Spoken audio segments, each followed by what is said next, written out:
Aquilo que todos achavam impossível aconteceu. Uma guerra entre nações. Uma guerra entre países desenvolvidos e com armamento moderno. Eclodiu entre a Ucrânia e a Rússia, uma guerra que há 77 anos não acontecia no mundo.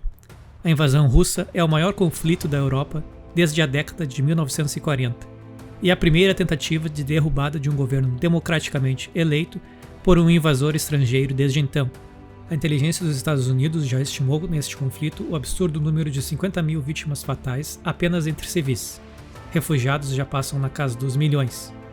E a Europa começa a se armar como nunca antes visto. Pela primeira vez, em mais de 20 anos, a cota do investimento do PIB de 2% em defesa será alcançada por membros europeus da OTAN. Com esse ataque, a China começa a vislumbrar uma possibilidade de também assumir militarmente Taiwan. Da mesma forma, o Irã incrementa a sua retórica internacional para ter acesso a pesquisas nucleares e não ser sancionado sobre isso. A guerra já afeta os mercados de energia e os preços das matérias-primas e commodities começam a acompanhar procura e demanda. Então, agora que o Kremlin deixou escapar os cães da guerra, vamos quantificar as consequências militares, econômicas e políticas ao mundo.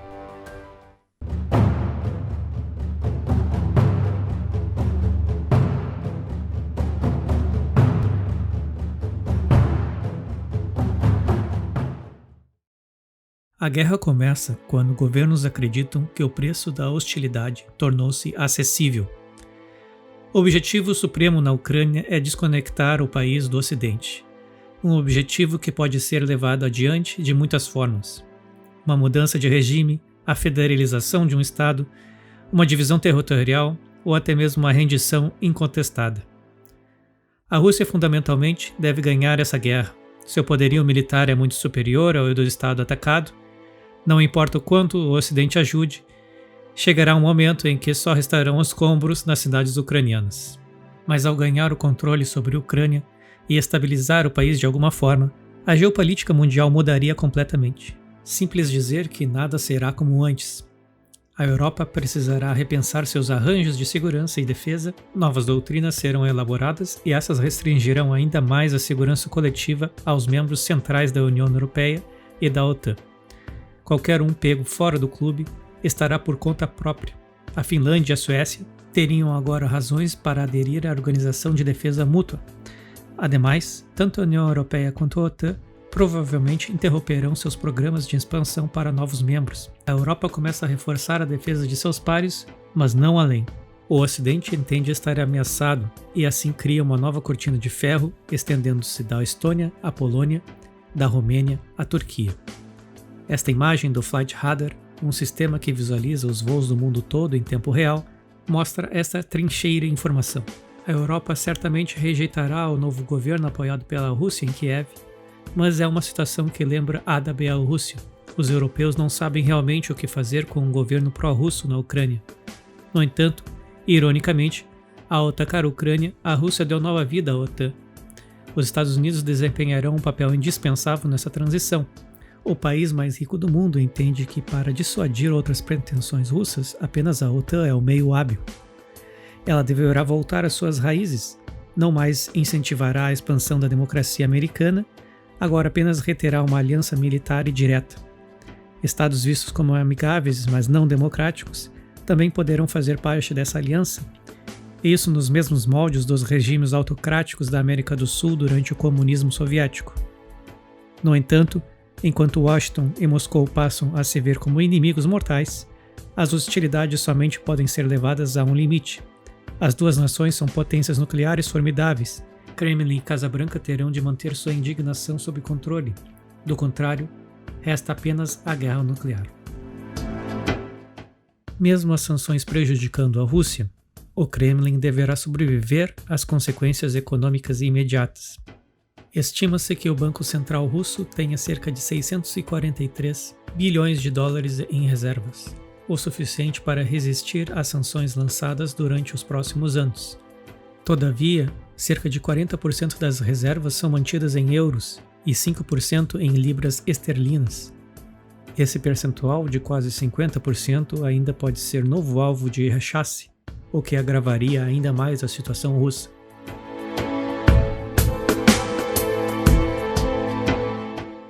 A longo prazo, a China deverá de servir como um substituto econômico ao Ocidente. O comércio da Rússia com a União Europeia representou quase 220 bilhões de dólares em 2021, enquanto o comércio bilateral com o país asiático correspondeu a 146 bilhões. O comércio russo-chinês cresceu substancialmente nos últimos anos. Em comparação, em 2003, os negócios giravam em torno de modestos 16 milhões de dólares. Mas em 2021, esse número cresceu quase 10 vezes o montante original. Assim, se o comércio bilateral continuar em ritmo acelerado, a China pode certamente substituir as nações do Oeste. Neste momento, a Europa, a um custo tremendo para si, pode decidir reduzir as importações de energia da Rússia, o que cortaria profundamente as suas gorduras. As receitas de energia representam quase 40% da receita russa, e essa é uma renda que não seria prontamente substituível. De outro lado, a Rússia poderia aumentar as exportações de gás natural para a China, mas isso também exigirá a construção e a expansão de infraestrutura de depósitos da Sibéria para o coração chinês. Construir uma rede tão vasta custaria dezenas de bilhões de dólares. Além disso, não seria tão lucrativo quanto o mercado europeu, já que os chineses não estariam pagando o preço premium que estes do Ocidente agora o fazem. Além do comércio e da energia, os americanos e os europeus começam a pensar na mãe de todas as sanções contra a Rússia, isto é, retirar todas as suas instituições financeiras do sistema de pagamentos SWIFT. É verdade que alguns bancos já foram cortados, mas não todos. Alguns estados europeus querem manter as comunicações para reivindicar crédito de investimentos. Para contextualizar, o SWIFT é um sistema de transferência global usado por bancos e instituições para enviar e receber transferências de dinheiro. É um sistema rápido, preciso e seguro. Existem mais de 11 mil instituições membros do SWIFT, e essas realizam mais de 35 milhões de transações diariamente. Todavia, a rede SWIFT é regulada pelo poder do dólar, e ao usar esse sistema como um meio político, pode minar a sua confiabilidade, além de motivar que outras nações criem alternativas. A China tem seu próprio sistema de pagamento internacional, o qual a Rússia pode vir a integrar futuramente. De outro lado, em resposta ao Ocidente, a Rússia poderá levar sua guerra híbrida à Europa. Cyberataques e lobby político podem tornar-se a norma. Muito disso já está acontecendo. Moscou, direta e indiretamente, encoraja candidatos pró-Rússia em movimentos políticos que considera favoráveis. A Rússia tenta novamente fazer com que os estados europeus recuem desta guerra econômica pelo desgaste ao longo do tempo. A União Soviética sempre teve a estratégia de minar consensos na Europa. Trabalhando em cima de um exemplo, a guerra prolongada na Ucrânia resultará em milhões de refugiados, dispersando-se em várias direções. A Rússia poderia explorar essa crise, agravando o debate sobre refugiados e encorajando movimentos populistas em toda a Europa. Esta é apenas uma das muitas narrativas que poderíamos ver ao longo dos anos.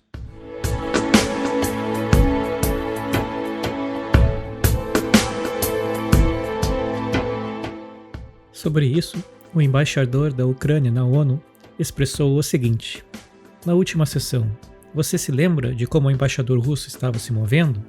Saindo da câmara, tentando telefonar para alguém? Ele aparentemente não sabia o que estava acontecendo. Pergunto, como confiar em vocês? Como confiar nas palavras russas? Não temos ideia do que está na mente do presidente Putin. As suas palavras, embaixador, têm menos valor do que o buraco em uma rosquinha. Em outras partes do mundo, um conflito prolongado na Ucrânia ocasionará efeitos geopolíticos em cascata. Vendo a Rússia desafiar o Ocidente, poderia encorajar a China em seu objetivo de subjugar Taiwan. China e Taiwan vêm se preparando para as hostilidades há décadas, mas recentemente as animosidades entraram em uma fase mais perigosa. O princípio de governança chinês, um país, dois sistemas, falhou. A exemplo do que ocorre em Hong Kong, onde há uma séria e preocupante subjugação da liberdade, estão a resistir seus cidadãos. Pequim está ficando sem opções diplomáticas. Oficiais militares americanos acreditam que a China pode invadir Taiwan até 2027. A América está distraída com inúmeros conflitos domésticos, polarizando seu cenário político. O cenário de guerra na Europa apenas mais divide a atenção e os recursos de Washington. A China tem essa possibilidade assustadora, mas real, de assumir militarmente Taiwan, e é improvável que Pequim perca esta chance. Enquanto isso, na Península Coreana, o ditador de Pyongyang também pode confabular ideias. Ao ver a destruição que as forças armadas estão ocasionando nas cidades ucranianas, é também possível imaginar o que pode ocorrer em caso de um ataque norte-coreano, em um claro exemplo de efeito borboleta. Essa noção, por mais mórbida que pareça, mudaria a narrativa na Ásia. Às vezes, a mera ideia de guerra pode ser tão prejudicial contra a própria guerra.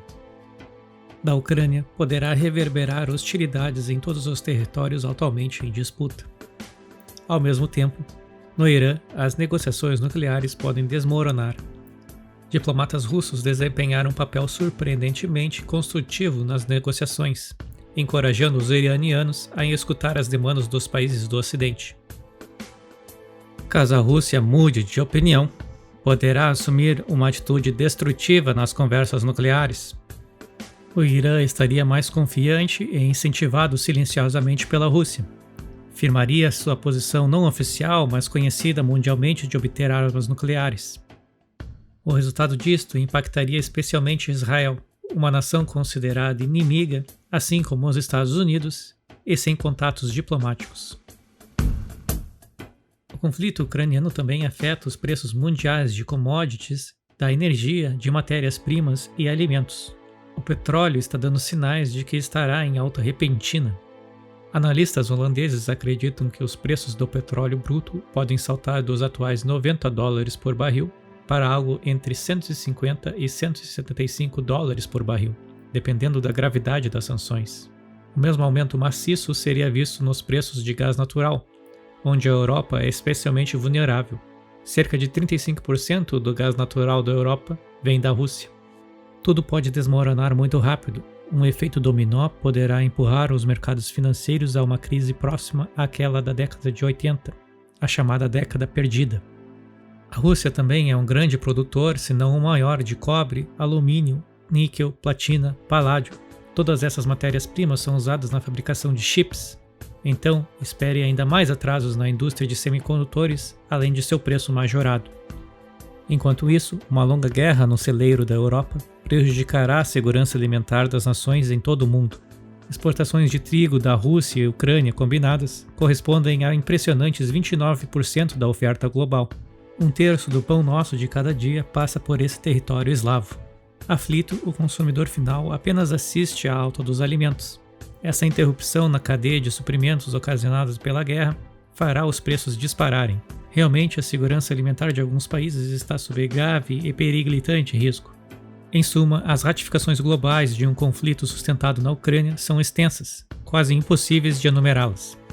Sem reflexão, os governos seguem seus finais objetivos às cegas, criam consequências que perdurarão ao longo dos anos e, apesar do sacrifício de seus cidadãos, não alcançarão nada de valor ou utilidade.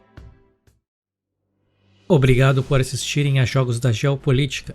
Se você gostou ou achou útil este ensaio, por favor, deixe seu like e comente sua opinião logo abaixo. Ela é muito importante para nós. Subscreva e clique no sininho para receber nossos novos vídeos e notificações. Um abraço e até mais!